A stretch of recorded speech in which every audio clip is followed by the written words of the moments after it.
प्रशांत किशोर का सीएम नीतीश पर की गई भविष्यवाणी में कितना है दम? आखिर क्या है इसके पीछे का असली सच? नमस्कार, न्यूज़ नेशन देख रहे हैं आप और मैं हूं आपके साथ साक्षी झा। बिहार में विधानसभा का चुनाव है। एक तरफ दो गठबंधन है, एनडीए और महागठबंधन, जो एक दूसरे से आमने सामने भिड़ने के लिए तैयार है। और इसी चुनावी मैदान में कई छोटे दल भी शामिल है। इसमें सबसे बड़ा चेहरा है प्रशांत किशोर का। आपको पता होगा कि 2 अक्टूबर को प्रशांत किशोर ने अपनी पार्टी जन स्वराज बनाई, जिसके बाद से प्रशांत किशोर ने पहले भी नीतीश कुमार की पार्टी के ऊपर कई तरह की भविष्यवाणी की। उन्होंने कहा कि चुनाव तक एक पार्टी खत्म हो जाएगी और बकायदा प्रशांत किशोर ने आंकड़े भी बताए कि जदयू इस बार कितनी सीटों पर सिमटने वाली है। और एक बार फिर से यही चर्चा में है, क्योंकि प्रशांत किशोर ने एक बार फिर से नीतीश कुमार की पार्टी जदयू पर बड़ा बयान दे दिया है। उन्होंने अभी एक दावा किया है कि नीतीश कुमार की पार्टी जदयू 25 सीटों पर ही इस बार के विधानसभा के चुनाव में सिमटने वाली है। तो क्या है इसके पीछे का असली सच? चलिए हम आपको बताते हैं इस वीडियो में। जनस्वराज के संस्थापक प्रशांत किशोर ने भले ही जेडीयू और बीजेपी के विलय की भविष्यवाणी की है, लेकिन राजनीति के धरातल पर इधर जो कुछ हो रहा है वो नीतीश कुमार की राजनीति को सूट करता नहीं दिख रहा है। कहा, नरेंद्र मोदी के पोस्टर लहराने पर नाराज नीतीश कुमार ने तुरंत प्रतिक्रिया व्यक्त कर डाला, जो आतिथ्य संस्कार के विरुद्ध जाता है। अब बीजेपी कार्यालय में मोदी और नीतीश कुमार की तस्वीर, वो भी कमल की तस्वीर के साथ, चौंकाने लगा है।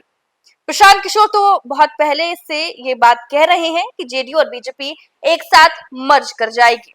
प्रशांत किशोर ने यहां तक भविष्यवाणी कर दी है कि आगामी बिहार विधानसभा चुनाव में जेडीयू 25 सीटों पर सिमट जाएगी। बिहार में अगली सरकार एनडीए की नहीं बनने जा रही है। साथ ही नीतीश कुमार बिहार के अगले मुख्यमंत्री नहीं रहेंगे।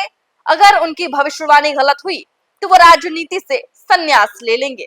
जेडीयू कार्यालय के पास लगे एक पोस्टर पर प्रधानमंत्री नरेंद्र मोदी की तस्वीर पर जो प्रशांत किशोर कह गए हैं, चुनाव के बाद जेडीयू का दफ्तर भी भाजपा का हो जाएगा, ऐसा प्रशांत किशोर का कहना है। आगे उनका कहना है कि इस साल नवंबर महीने में बिहार विधानसभा चुनाव होने के बाद जेडीयू का दफ्तर भी भाजपा का हो जाएगा।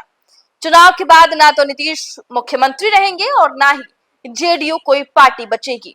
नीतीश कुमार की राजनीति का ये अंतिम दौर है। नवंबर के बाद ना तो नीतीश सीएम रहेंगे, ना जेडीयू रहेगी। पीएम नरेंद्र मोदी और बिहार के मुख्यमंत्री नीतीश कुमार का रिश्ता 36 का भी रहा है और 63 का भी। कभी नाराजगी ऐसी कि सारी हदें पार गए। आपको याद होगा कि साल 2010 में एनडीए की रैली लुधियाना में हुई थी। इस रैली में तत्कालीन मुख्यमंत्री नरेंद्र मोदी ने नीतीश कुमार का हाथ पकड़कर उठा दिया था। बस नीतीश कुमार उसी पर नाराज हो गए। फिर 2010 में ही बिहार चुनाव प्रचार के दौरान बीजेपी की तरफ से बिहार के सभी बड़े अखबारों में लुधियाना रैली की नरेंद्र मोदी और नीतीश कुमार की उसी तस्वीर के साथ फुल पेज विज्ञापन प्रकाशित किया गया। नाराज नीतीश कुमार ने बीजेपी कार्यकारिणी के सदस्यों के लिए दिया गया रात्रि भोज को रद्द कर दिया था। नरेंद्र मोदी से नाराज नीतीश कुमार ने बिहार के बाढ़ पीड़ितों के लिए गुजरात सरकार की ओर से मिली आर्थिक मदद को भी लौटा दिया था। वहीं नीतीश कुमार ने 2014 के लोकसभा चुनाव से पहले एनडीए से अलग भी हो गए। नीतीश कुमार यूपी के उस सीएम योगी आदित्यनाथ के शपथ ग्रहण समारोह में गए, जिन्हें आरएसएस नेक्स्ट लेवल की पॉलिटिक्स के लिए लॉन्च कर रही थी। वहीं जदयू कार्यालय के पास लगे नरेंद्र मोदी के पोस्टर पर नीतीश कुमार ने एक शब्द भी नहीं कहा। अब जब भाजपा कार्यालय में नरेंद्र मोदी और नीतीश कुमार की तस्वीर कमल फूल के साथ पोस्टर लगे, तो भी नीतीश कुमार की तरफ से कोई प्रतिक्रिया नहीं आई है।